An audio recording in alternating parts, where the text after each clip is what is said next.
sa Diyos na po natin. Lunin, gitara at ito'y tugtugin, awitan siya ng himig. Dakitan siya't dakilain, atin siyang sambahin. Ang poon dumalaw sa atin upang tayo'y tubusin, upang tayo'y tubusin.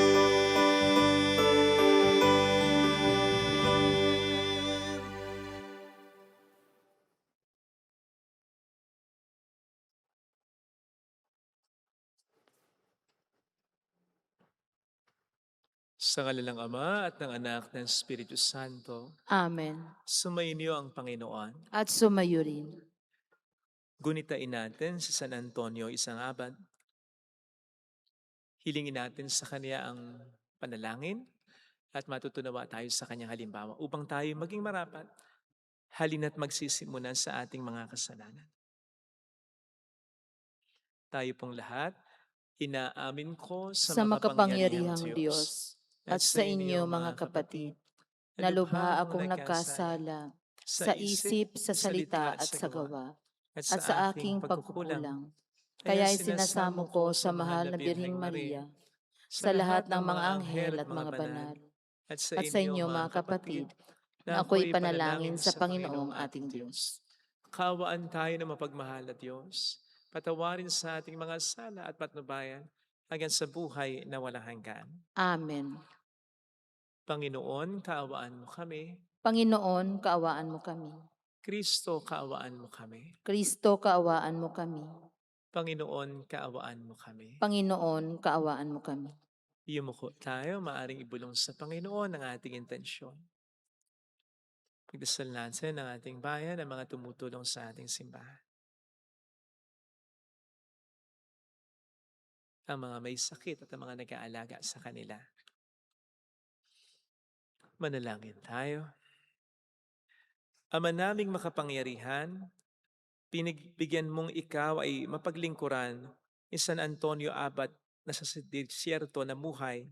Pakundangan sa kaniyang pagdalangin, ikaw na may aming lubusang mahalin sa pagtalikod sa pansariling kaluwagan namin.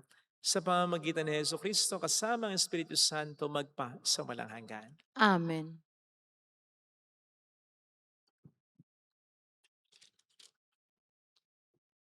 Ang salita ng Diyos mula sa unang aklat ni Samuel.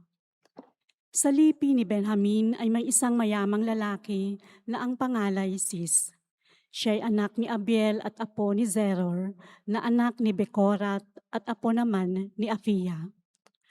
Mayroon siyang anak na ang pangalay Saul, na nasa kanyang kabataan. Ito ang pinakamakisig at pinakamatangkad sa buong Israel. Minsan, nawala ang mga asno ni Cis, kaya inutusan niya si Saul na magsama ng isang katulong at hanapin ang mga asno. Hinalughog nila ang kaburulan ng Efraim at ang lupain ng Salisa, ngunit wala silang nakita ni isa man. Nagtuloy sila sa Saalim, ngunit wala rin. Nagtuloy sila sa Benjamin, wala rin silang nakita.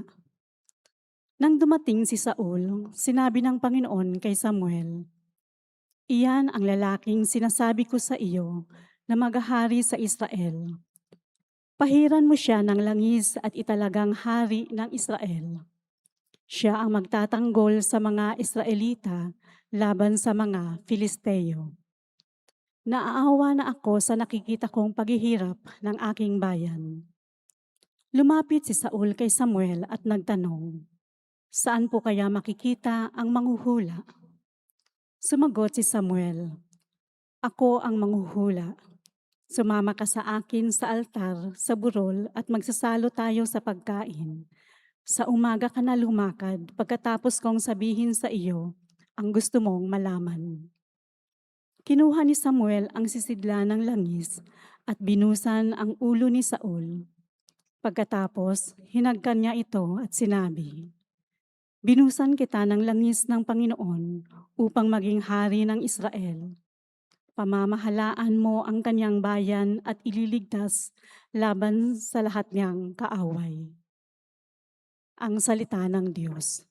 Salamat sa Diyos. Poon ang bigay mong lakas sa hari nagpapagalak. Poon ang bigay mong lakas sa hari nagpapagalak. Nagagalak ang hari o poon dahilan sa lakas mong bigay. Siya'y nagagalak sa kanyang tagumpay. Binigyan mo siya ng lakas ng kanyang mga kailangan at iyong dininig kanyang kahilingan. Poon ang bigay mong lakas sa hari nagpapagalak. Dinalaw mo siya na ang iyong taglay ay gintong korona. Iyong pinagpalat, pinutungan siya. Hiling niya ay buhay at iyon ang iyong ipinagkaloob. Buhay na mahabat, walang pagkatapos. Poon ang bigay mong lakas sa hari nagpapagalak. At naging dakila, pinakadakila mo ng iyong tulungan. Naging bantog siya at makapangyarihan. Iyong pinagpala ng pagpapala mong walang katapusan. Nagagalak siya sa iyong patnubay. Poon ang bigay mong lakas sa hari nagpapagalak.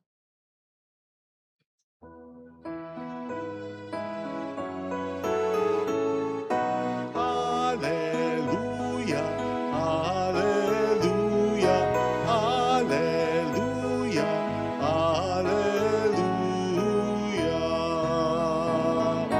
Hallelujah, hallelujah, hallelujah, hallelujah.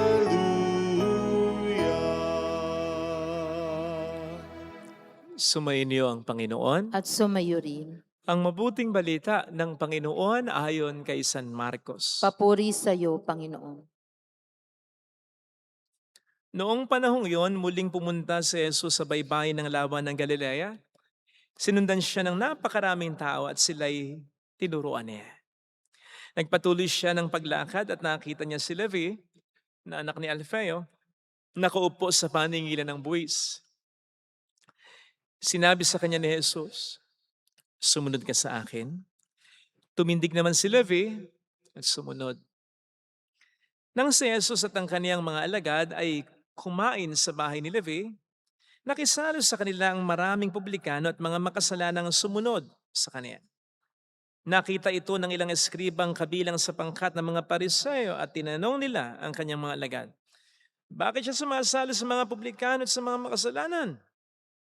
Narinig ito ni Jesus at siyang sumagot, "Hindi nangangailangan ng manggagamot ang walang sakit, kundi ang may sakit.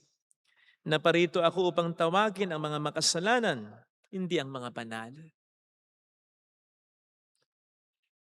Mga kapatid, ang mabuting balita ng Panginoon. Pinupuri ka namin, Panginoong Hesukristo. Welcome sa Our Lady of Lassel at Quasay Parish, kung saan ayos lang pong umiyak. Samahan tayo ng mahal na ina sa pag-iyak, sa pagdarasal upang maging maayos ang lahat. Kapag may isang pasaway, na isang gumagawa ng mali o nagkukulang, halimbawa, kapag ang isang pasaway ay biglang naging mabait, kapag ang napakakuripot ay biglang naglibre, kapag ang hindi nagagawin ng simbahan ay biglang nagsimba, ano yung madalas na sinasabi natin? Himala ah! Milagro ba? Maituturing nga bang himala ang pagbabago ng isang tao? Sa tingin ko, oo. Higit pa sa anumang himala at milagro. Nasabi ko po ito kasi narinig po natin sa ating ebanghelyo ang pagtawag ni Kristo kay Levi, anak ni Alfeo, o si Mateo. Alam po ninyo, hindi madali ito. Sa parte ni Mateo, ang dami nang naisakripisyo ng taong ito para sa kanyang propesyon na isang publikano. Naisakripisyo niya pamilya niya, reputasyon niya, pagkatao niya. At hindi madali para sa kanya ang mag-back out. Sakaling magbagong isip niya. Hindi ito katulad ng propesyon o hanap buhay nila Simon Pedro, na po pwedeng pag ayaw ng sumunod kay Kristo, ay babalik na lang sa pangingisda. Hindi ganon ang katatayuan ni Mateo. Sinong magtitiwala pa sa kanya? Hindi na rin siya tatanggapin ng mga Romano? At saan siya pupunta? Kinadidirihan siya ng mga tao. Mas kinadidirihan pa ng mga tao, ng mga Hudyo, ang isang publikanong tulad ni Mateo. Kesa sa isang ketongin, bagamat pareha silang outcasts o tinatakwil. Kaya lang mas matindi si Mateo, ang isang publikano. Kasi yung pagiging outcast o may sakit ng isang ketongin, hindi niya pinili yun eh. Ayaw niya yun eh. Pero si Mateo, pinili niyang maging publikano. Kaya si Mateo ay nasa kalagayan na wala nang atrasan. Dapat na niya itong panindigan sapagkat wala lang sasalo sa kanya at wala na siyang pupuntahan. Ganon ka parang imposible ang pagbabago ni Mateo. Pero tinawag siya ni Kristo. Tinawag siya ni Kristo, hindi break time hindi sa kanyang bahay, kundi habang kaharap niya ang maraming pera. Habang nandoon siya sa posisyon niya, sa booth niya. So ibig sabihin, mas naging mahirap pa yung pagtawag sa kanya. Kasi nasa akto siya ng pagkakasala. Nasa harap niya ang mga pera na pinapahalagahan niya. Pero, tumindig siya at sumunod kay Kristo. Hindi ba't ito'y maituturing na milagro? No wonder ito'y kasunod ng ebanghelyo natin kahapon. Ano yung ebanghelyo natin kahapon? Hindi ba sa ebanghelyo kahapon, pinagaling ni Kristo ang isang paralitiko? Ito'y maituturing na isang milagro. But immediately after this, ito na yung gospel reading. For your information, dati wala namang mga chapters and verses ang Bible. Tuloy-tuloy. Kaya magkarugtong yung dalawang ito. Yung himalang pagpapagaling ni Kristo sa paralitiko at itong pagbabago ni Mateo. Hindi aksidente ito sapagkat ang banal na kasulatan ay inspired ng Espiritu Santo. Pinapakita sa atin ito ang isang napakalalim na katotohanan na kung itinuturing nating himala o milagro ang pagpapagaling na ginawa ni Kristo sa isang paralitiko, ituring din natin itong himala at milagro ang pagbabagong buhay ni Mateo. You see, masyado tayong particular sa paggaling ng ating katawan sa sakit. Diabetes, cancer, sakit sa bato, arthritis. Kaya't kapag may healing mass, ang daming tao. Pero kapag sakit na ng kaluluwang pag-uusapan, parang madali nating i-disregard yan. Na kung pamimiliin tayo, anong gusto natin? Kagalingan ng ating katawan o kagalingan ng ating kaluluwa? Pipiliin natin yung kagalingan ng katawan. Hindi kaya iniisip natin na hindi naman mahirap ang pagbabago? Na magagawa natin itong mag-isa nang walang tulong ang Diyos o ang ating kapwa-tao? Pues hindi. Hindi. Mas madali para sa Diyos ang milagro na pagalingin ang sakit ng katawan natin kaysa pagalingin ang sakit ng kaluluwa natin. Kung ito ay mas mahirap para sa Diyos na gawin, mas dapat nating pinapahalagahan ang kagalingan ng kaluluwa natin at para dito hilingin natin ang tulong ng Panginoon natin. Now, bakit ko sinabi na yung kagalingan natin sa ating kasalanan ay mas mahirap na gawin para sa Panginoon? I get it. Walang imposible sa Diyos. Walang imposible sa Diyos. At kahit na matinding makasalanan sa buong mundo, kayang himalang pagbaguhin ng Diyos. Pero kasi yung sakit ng ating katawan, pwede na niya tayong pagalingin nang hindi kinukonsulta ang kalayaan natin. In fact, may kilala ko dati. Ayaw niyang gumaling eh. Kasi nga, wala naman doon nagmamahal sa kanya. Wala naman doon siyang pamilya. Dapat daw, hindi na siya gumaling sa sakit niya. You see, pwede tayong gumaling kahit ayaw natin. Pwede tayong pagalingin ng Panginoon natin. Pero, hindi niya tayo pwedeng patawarin. Hindi niya tayo pwedeng baguhin mula sa pagkakasala natin kung ayaw natin. Kaya sana mga kapatid, tulungan natin ang Panginoon sa napakahalagang himala o milagrong ito. Mas mahalaga, mas importante ang himala at milagro ng pagbabago ng isang tao kaysa sa anumang milagro, kaysa sa paggaling natin sa sakit natin. Sapagkat in the first place, ito ang pinunta sa mundo ng Panginoon natin. Ito ang dahilan ng kanyang pagkakatawang tao, ng pagiging Santo Niño, at ng pagiging mahal na Poong Nazareno. Hindi ang pagalingin ang tao sa kanyang karamdaman. Hindi naman pinagaling ni Kristo lahat ng may sakit. Pero lahat ay pinatawad niya at sinagip niya sa kanilang mga kasalanan. Kaya, bagamat ito yung mas mahirap na milagro para sa Panginoon, ito yung mas gusto niyang ibigay sa atin. Sapagkat higit pa sa mga biyayang hinihiling natin, tayo mismo, ang pagkatao natin, ang pinahalagahan ng Panginoon natin. Kaya sana'y tulungan natin siya. Gumaganon ako dahil di na naman kailangan talaga ng tulong ng Panginoon. Pero kasi pagdating sa pagbabago ng isang tao, kailangan makikooperate tayo. Bukod pa sa, gaya ng sabi ko kanina, napakahalaga nito.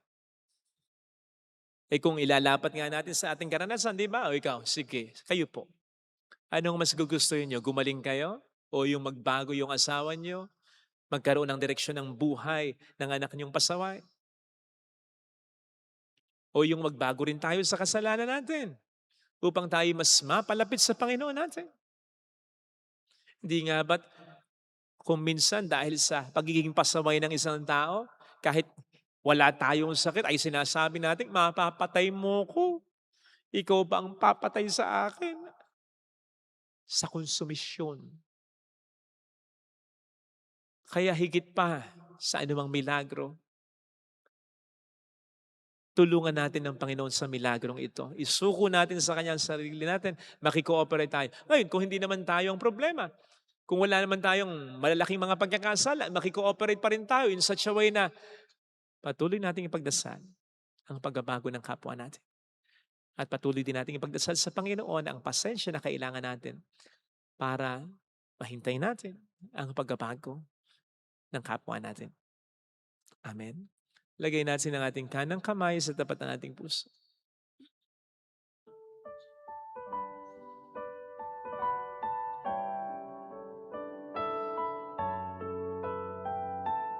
Awitin natin. Alam kong may magagawa ang Diyos.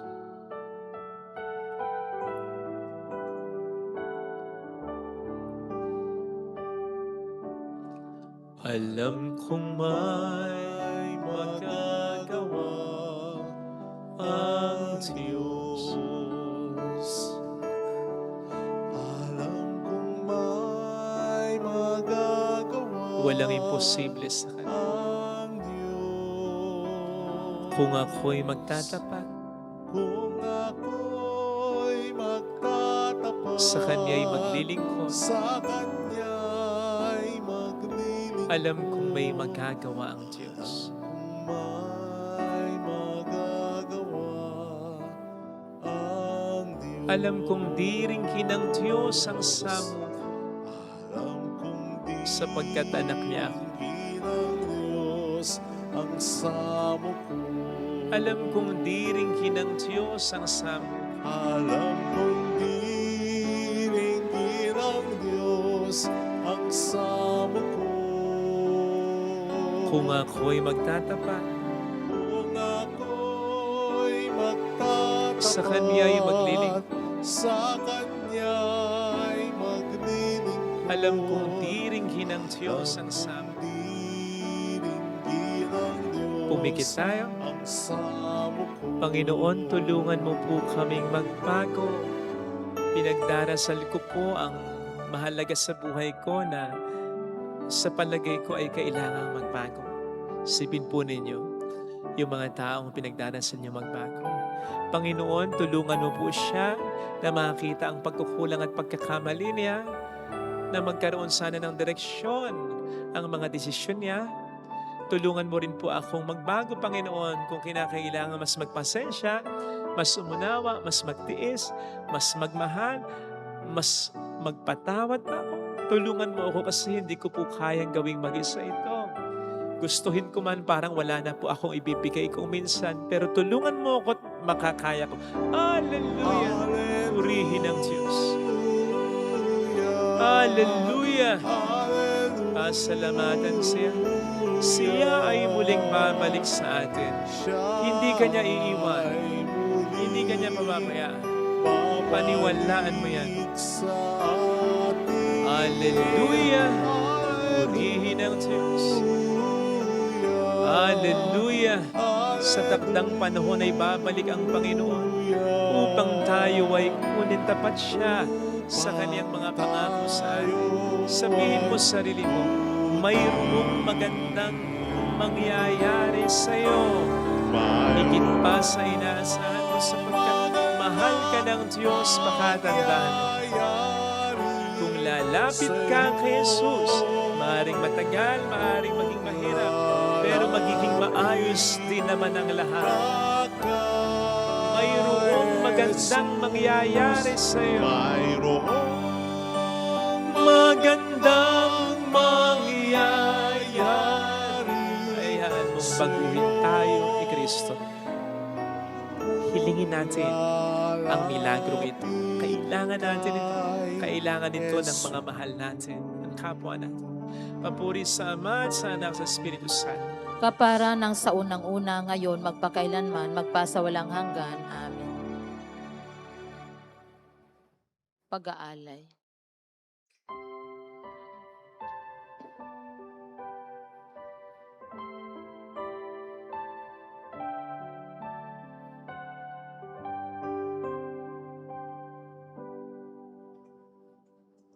Aming hatid sa harap ng altar, mga pagpapalang nagmula sa'yo, Ama.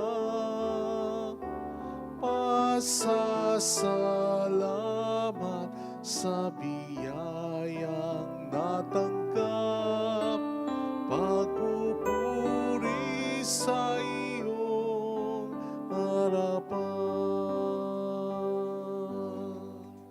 Tanggapin ang aming alay, ang alak at tinapay,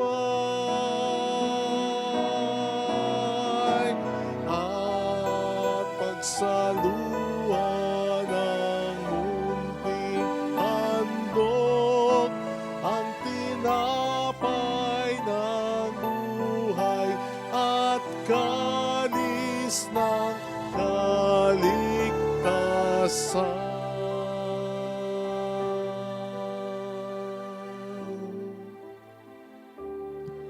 Manalangin tayo, pang ating handog ay maging kalugod-lugod sa Diyos Amang makapangyarihan. Tanggapin nawa ng Panginoon itong paghahain sa iyong mga kamay, sa kapurihan niya at karangalan, sa ating kapakinabangan at sa buong sambayanan niyang banal. Ama naming lumikha, kalugdan mo ang paglilingkod na aming ginagawa sa paghahain ng mga alay ngayon sa San Antonio ay aming ginugunita.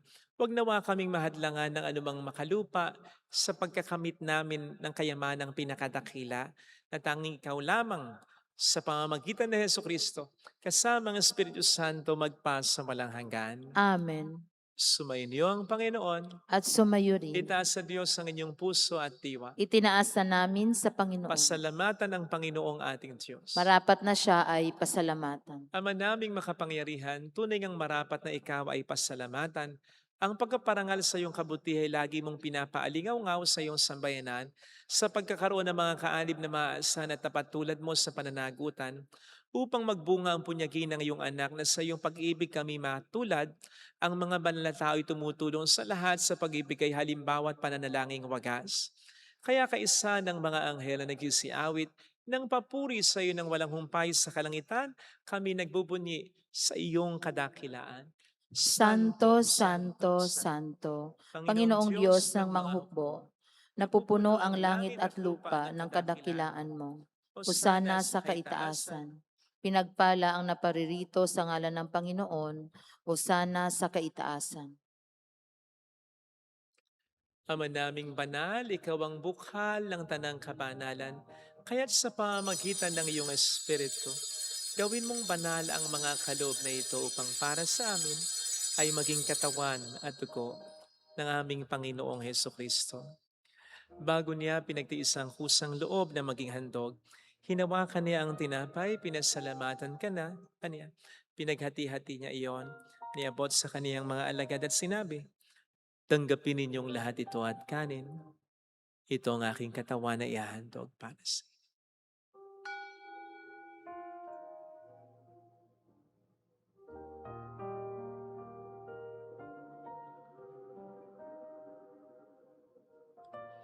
Gayun din naman ang matapos ang hapunan, hinawakan niya ang kalis, muli kaniyang pinasalamatan. Iniabot niya ang kalis sa kaniyang mga alagad at sinabi, tanggapin ninyong lahat ito at inumin. Ito ang kalis ng aking dugo ng bago't walang hanggang tipan. Ang aking dugo na ibubuhos para sa inyo at para sa lahat.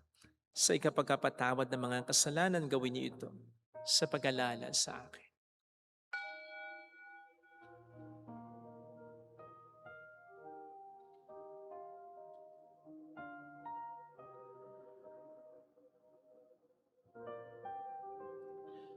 Ang misteryo ng ating pananampalataya, Si Kristo'y namatay, si Kristo'y nabuhay, si Kristo'y babalik sa wakas ng panahon.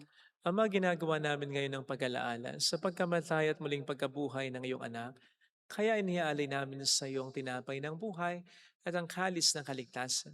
Kami nagpapasalamat dahil kami iyong minarapat at tumayo sa harap mo para maglingkod sa iyo. Sinasamo namin kami na magsasalo sa katawan at dugo ni Kristo ay mabuklod sa pagkakaisa sa pamamagitan ng Espiritu Santo. Ama, lingapin mo ang iyong simpahang laganap sa buong daigdig. Puspusin mo kami sa pag-ibig. Kaisa ni Leon na aming Papa, ni Janice na aming Obispo at ng Tanang Kaparian. Alalahanin mo mga kapatid naming nahimlay nang may pag-asang sila'y muling mabubuhay, lalo ng aming mga ipagdarasal. Saglit nating pagdasal ang ating mga kakilalang yumao. Kaawaan mo sila at patuloyin sa iyong kaliwanagan. Kaawaan mo at pagingtapatin kaming lahat na makasalo sa iyong buhay na walang wakas. Kaysa ang mahal na Birhen ng Lasalet, ang ina ng Diyos, isanuse ang kabiyak ng kanyang puso, San Antonio, lahat ng mga banalan ng buhay dito sa daigdig ng kalugod-lugod sa iyo. May pagdiwang nawa namin ang pagupuri sa ikararangal mo sa pamamagitan ng iyong anak at aming Panginoong Hesukristo. Sa pamagitan ni Kristo, kasama niya at sa Kanya, ang lahat ng parangal papuri ay sa iyo, Diyos amang makapangyarihan, kasamang Espiritu Santo, magpasawalang hanggan.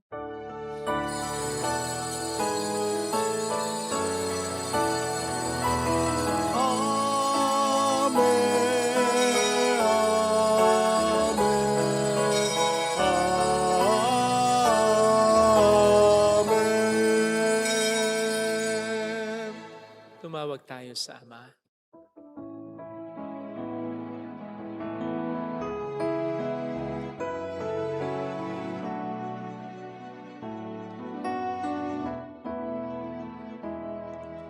Ama namin, sumasalangit ka, sambahin ang ngalan mo, mapasamin ang kaharian mo, sundin ang loob mo dito sa lupa para nang sa langit. Bigyan mo kami ngayon ang aming kakanin sa araw-araw, at patawarin mo kami sa aming mga sala, para ng pagpapatawad namin sa nagkakasala sa amin.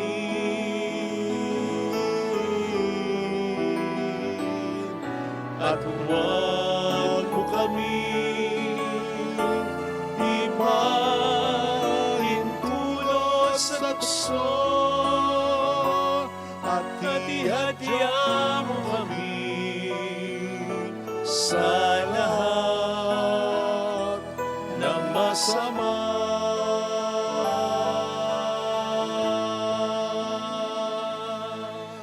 iniling namin kami at sa lahat ng masama, pagkalooban ng kapayapaan araw-araw. Iligtas sa kasalanan sa kapahamakan sa mga seryosong karamdaman. Samantalang aming pinaghahandaan ang dakilang araw ng pagpapahayag ng tagapagligtas namin sa Heso Kristo. Sapagkat iyo ang kaharian, ang kapangyarihan at ang kapurihan, magpakailanman. Amen. Panginoong Heso Kristo, sinabi mo noon, sinasabi mo rin sa amin ngayon, kapayapaan ang iniiwan ko sa inyo, ang aking kapayapaan ang binibigay ko. Tunghayan mo ang aming pananampalataya, wag ang aming pagkakasala. Pagkalooban mo kami ng kapayapaan at pagkakaisa ayon sa iyong kalooban, kasama ang Espiritu Santo magpasa walang hanggan. Amen. Ang kapayapaan ng Panginoon ay sumainyo nawang lahat. At sumayo rin. Magbigayan tayo ng kapayapaan sa isa't isa. Kapayapaan po. Peace be with you. Peace be with you. Peace be with you. Kordero ng Diyos sa nag-aalis sa mga kasalanan ng sanlibutan, maawa ka sa amin. Kordero ng Diyos sa nag-aalis sa mga kasalanan ng sanlibutan, maawa ka sa amin. Kordero ng Diyos sa nag-aalis sa mga kasalanan ng sanlibutan, ipagkaloob mo sa amin ang kapayapaan.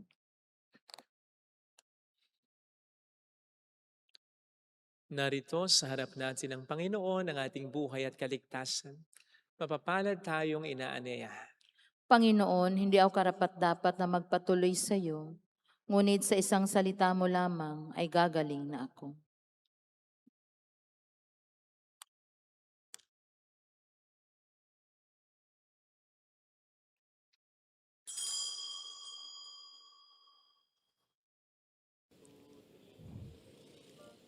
Panalangin para sa espiritual na pakikinabang.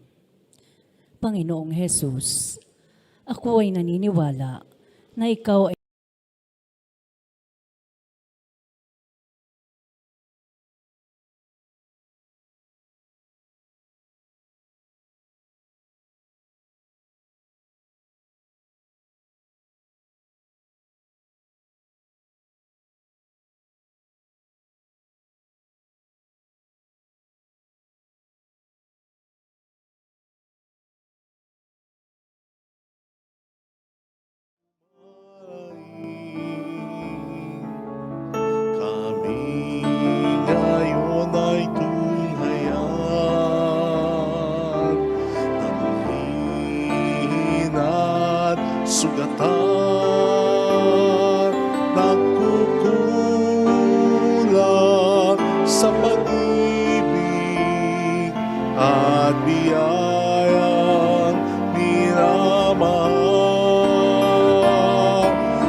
Manalangin tayo. Ama naming mapagmahal, kaming pinapagsalo mo sa banal na pakikinabang, ay gawin mong laging makapanaig sa mga kalaban na niloob mong madaig ni San Antonio.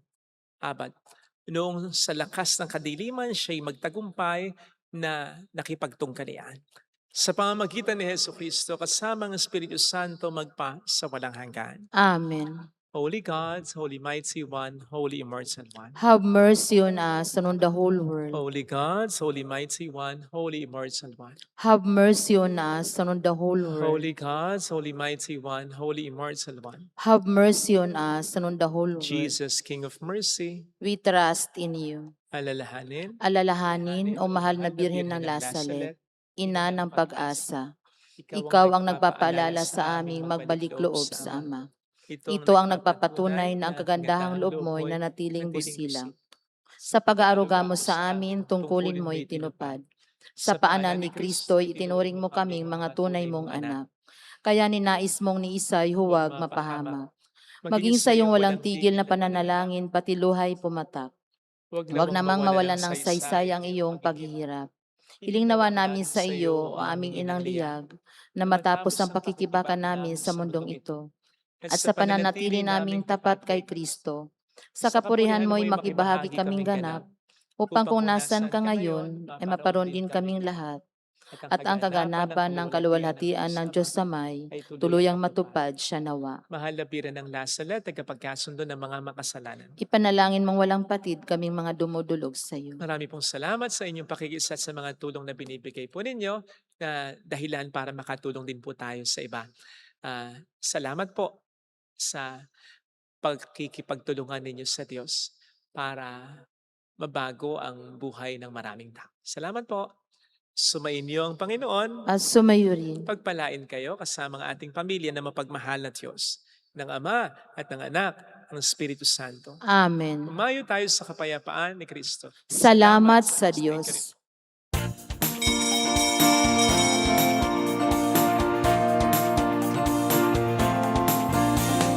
Mary, Mother of the Lord, hear the prayer we sing to you. Let your tears sip in our minds and hearts as once they fell at Lasalle. Tell your people how to live again. Tell your people how to sing again. Tell your people how to dance again. Tell your people how to pray again. Mary, Mother of the Lord, here's the prayer we sing to you.